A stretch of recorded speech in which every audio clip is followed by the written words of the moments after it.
आगे फिर भगवान कहते, सतया सदया युक्तः तस्याराधनमीहते लभते च तत कामान् मय्येव विहितं तान्।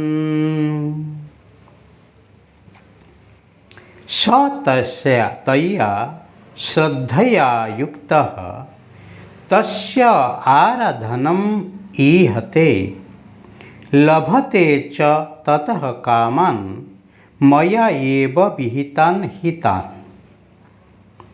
भगवान कहते हैं, वह पुरुष, वो भक्त, सकामी भक्त उस श्रद्धा से युक्त हुआ उस देवता के पूजन की चेष्टा करते हैं और उस देवता से मेरे द्वारा ही विधान किए हुए उन इच्छित भोग को ही निस्संदेह प्राप्त होता है।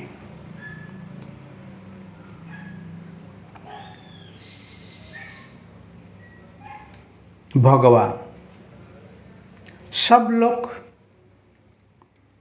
ईश्वर क्या है नहीं जानते, परंतु जो ही जिसी भावना से अपने प्रकृति के अनुसार भावना को जगा के ही भजन करते हैं, भले सकामी क्यों न हो, उनकी श्रद्धा को मैं युक्त करके उस देवता के पूजन के लिए मैं ही उनको मदद करता हूँ। उस देवता से मेरे द्वारा दिए गए जो कर्म के अनुसार कर्तुराज्ञा प्राप्यते फलम, कर्म के सिवाय तो कोई फल मिलता ही नहीं,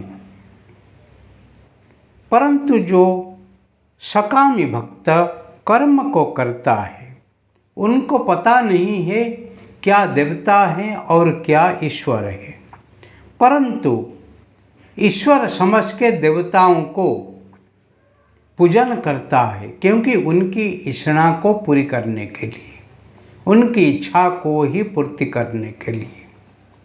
भगवान यहाँ कहते हैं, जो मुझे जैसे ही भजन करता है मैं ऐसे ही उनको भजन करता हूँ। यहाँ पर सकाम भक्त जब भगवान को ही भजन करता है, परंतु वो भगवान नहीं है, वो देवता है, और देवताओं को ही भजन करता है, ऐसे भगवान मान के फिर भी सत्कर्म और अच्छे कर्म और सात्विक कर्म का जो फल है, शास्त्र के अनुसार जो विहित विधान है, उसी को ध्यान में रखते ही मैं उनको उनका इच्छित भोग को ही निस्संदेह प्राप्त कराता हूँ। उनको भक्त को निश्चित ही उनकी इच्छा के अनुसार फल मिल जाता है। ऐसे इसलिए भगवान तो अहेतु करुणा लेके सबको ही मदद करते हैं।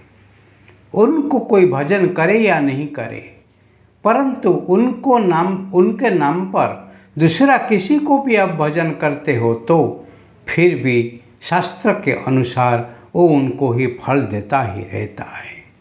इसलिए भगवान भजन में कभी हानि नहीं है। भगवान भजन करते रहो और आपकी इच्छा भले पूरी होते हैं, फिर भी आपका जीवन में प्रगति ही दिखाई देगी। इसीलिए प्रगति को पाने के लिए, भक्ति को पाने के लिए, सिद्धि को पाने के लिए जीवन में भजन जो करता है वो ही निश्चित ही भाग्यशाली होते हैं, और क्योंकि भगवान उनकी इच्छा को पूरी करते हैं।